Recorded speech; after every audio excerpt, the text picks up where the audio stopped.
Students, तो चलिए आज हम लोग शुरुआत करते हैं क्लास 10 के एक्सरसाइज 5.2 के क्वेश्चन नंबर 6 का, जो कि है check whether -150 is a term of the AP 11, 8, 5, 2 और वैसे वो कंटिन्यू हो रहा है।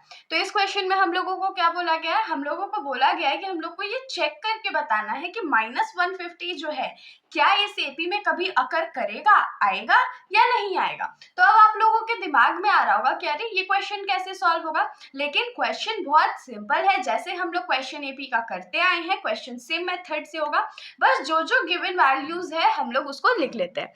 जैसे कि हम लोग सबसे पहले लिखेंगे गिवन हम लोग को क्या है, first term of the AP क्या है, a इज इक्वल्स टू 11 है।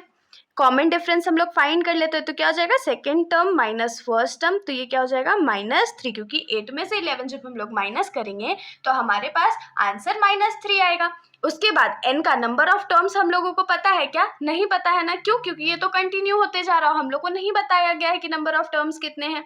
और पूछा गया है कि क्या ये टर्म आएगा, अगर ये टर्म आएगा तो इसके लिए हम लोग an मान लेते हैं -150 के बराबर। अगर an का वैल्यू -150 हम लोग मान लिए हैं तो हम लोग n का वैल्यू निकाल सकते हैं ना। अगर n का वैल्यू निकालते हैं, अगर ये कोई होल नंबर आ जाता है तो होल नंबर या नंबर हमारा आ जाएगा, नेचुरल नंबर आ जाएगा, तो हमारा ये टर्म वैलिड रहेगा, वरना वैलिड नहीं रहेगा। तो चलिए, हम लोगों को फॉर्मूला क्या पता है, वी नो कि हमारा फॉर्मूला होता है an is equals to a plus n minus 1 into D.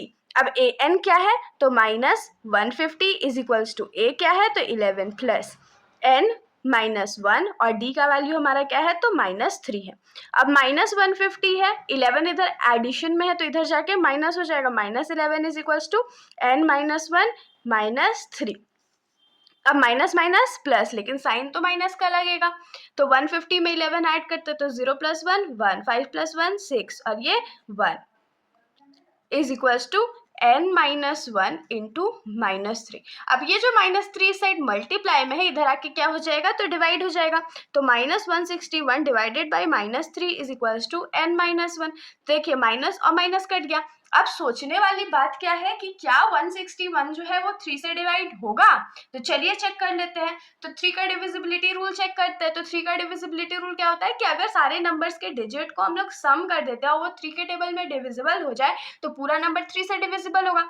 तो 6 + 1 7, 7 + 1 8। तो क्या 8 3 से डिविजिबल है, नहीं है ना, तो ये यहाँ पर सॉल्व नहीं होगा। तो इसको हम लोग क्या लिखेंगे, 161 डिवाइडेड बाई 3।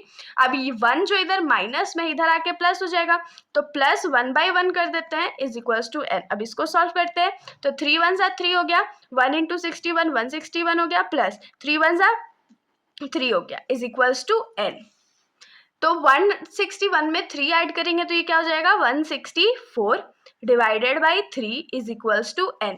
अब डिविजिबिलिटी रूल 164 का चेक करते हैं। तो 164 क्या है, तो 1 + 6 कितना होता है, 7 और 7 4 और ऐड करेंगे तो क्या हो जाएगा, 11। तो 11 क्या 3 के टेबल में डिविजिबल है, नहीं है। तो यहाँ पर जो n का वैल्यू है वो फ्रैक्शन में आ गया ना, और हम लोग क्या जानते हैं कि नंबर ऑफ टर्म्स कभी भी डेसिमल या फ्रैक्शन में नहीं हो सकता है, वो हमेशा और हमेशा नेचुरल नंबर होता है। तो हम लोग यहाँ पर लिखेंगे since number of terms is in fraction, therefore -150 is not a term of the AP. अब क्योंकि जो नंबर ऑफ टर्म्स है वो हमारा फ्रैक्शन में आ गया है, और अगर इसको हम लोग फर्दर सॉल्व कर देते तो वो डेसिमल में आ जाता है, इसीलिए 150 या -150 जो टर्म है वो हमारे इस एपी में एग्जिस्ट ही नहीं करेगा। तो इसके साथ हमारा जो ये सॉल्यूशन है यहीं पर ख़त्म हो जाता है। अगर आप लोगों को कोई भी डाउट हो